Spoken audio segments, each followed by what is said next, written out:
Mega మేనల్లుడు సాయిధరం తేజ్, కళ్యాణి ప్రియదర్శన్ అలాగే Nivetha పుతిరాజుల combination లో నేను శైలజ ఉన్నది ఒకటే జిందగీ సినిమాల దర్శకుడు కిషోర్ తిరుమల దర్శకత్వంలో తెరకెక్కుతున్న latest movie Chitralahari.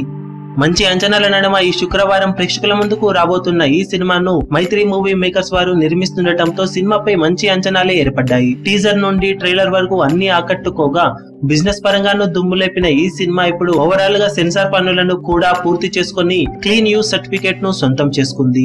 Cinema overall run time 2 గంటల 12 నిమిషాలుగా ఉన్నట్లు సమాచారం. ఇక సెన్సార్ నుండి సినిమాకు వస్తున్న రెస్పాన్స్ కూడా అదిరిపోయే విధంగానే ఉందని చెప్పవచ్చు. జీవితంలో పూర్తి అన్లక్కీగా ఉండే హీరో అనుకోకుండా ఇద్దరు అమ్మాయిలు తన జీవితంలో ఎదురైన తర్వాత ఎలాంటి మార్పులు జరిగాయి అన్న కాన్సెప్ట్ తో తెరకెక్కిన సినిమాని చిత్రలహరి సినిమా అని చెప్తున్నారు.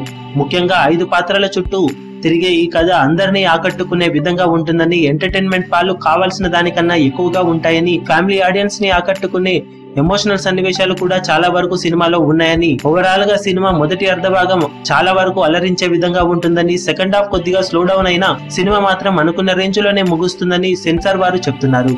సినిమా ఫైనల్ గా సెన్సార్ వారి నుండి పాజిటివ్ రెస్పాన్స్ ను సొంతం చేసుకుందని చెప్పాలి. ఎలాంటి కట్స్ లేకుండా క్లీన్ యూజ్ సర్టిఫికేట్ ను సొంతం చేసుకున్న ఈ సినిమాతో బాక్సాఫీస్ దగ్గర మెగా మేనల్లుడు 6 పరాజయాల తర్వాత అద్భుతమైన కంబ్యాక్ చేసే అవకాశాలు ఎక్కువగా ఉన్నాయని వారు చెబుతుండటం విశేషం. 19 కోట్ల టార్గెట్ తో బరిలోకి దిగుతున్న చిత్రలహరి సినిమా ఈ శుక్రవారం ప్రేక్షకుల ముందుకు వచ్చి ఎంతవరకు అంచనాలను అందుకుంటుందో చూడాలి. ఈ వీడియో మీకు నచ్చినట్లయితే లైక్ చేయండి, షేర్ చేయండి, ఛానల్ ని సబ్స్క్రైబ్ చేయడం మాత్రం మరవకండి. ఏ చిన్న అప్డేట్ ను మిస్ అవ్వకూడదు అనుకుంటే బెల్ ఐకాన్ ని ప్రెస్ చేయండి.